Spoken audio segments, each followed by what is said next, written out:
Changing your engine oil and filter is the most important part to keep your engine in good working condition.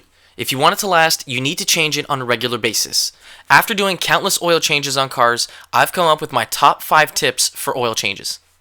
Let's start this off with number 1. Once you have your car in the air and you need to remove the drain plug bolt at the bottom of your engine, removing it without getting any oil on you and your tools is very difficult, especially if you're doing this on the ground without the help of a lift.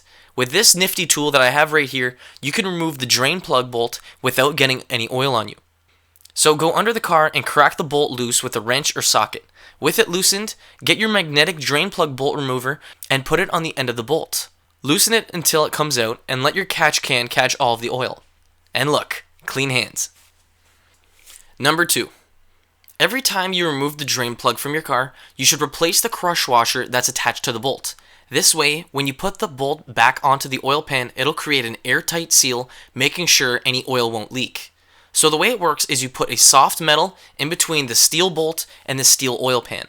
When you tighten the bolt down, the soft metal, which is either copper or aluminum, will start to flatten out and crush. Now it doesn't really matter whether if you use aluminum or copper washer, but make sure you use a new one every time. As soon as you tighten it up once, it will deform and it'll make a lip. If you use the same washer twice, it won't guarantee a tight fit. Number 3. I've said it before and I'll say it again. Nobody likes it dry.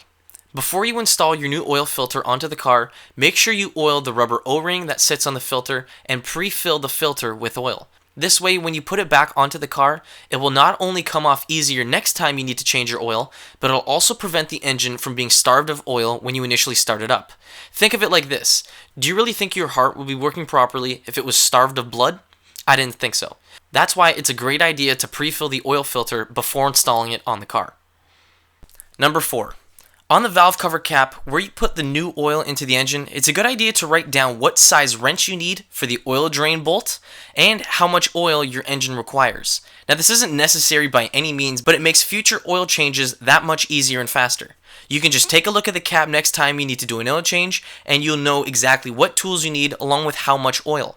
Now 9 times out of 10, cars come with all the information you need in the owner's manual, so you can find it all there, or you can check on the actual cap itself, and sometimes there's information on there.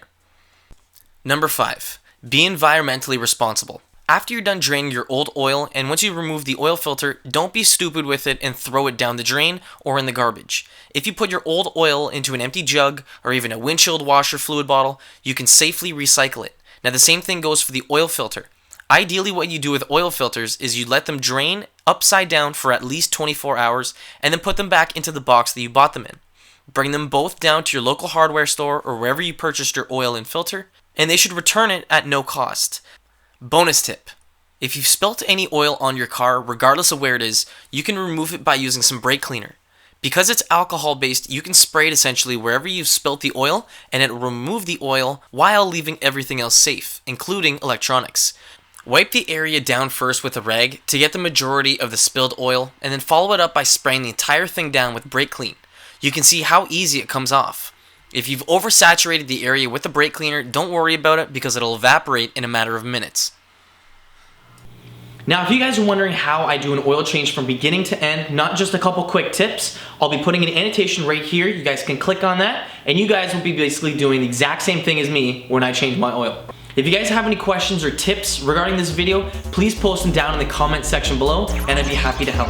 Okay guys, thanks for watching. I'll see you in the next video. Peace.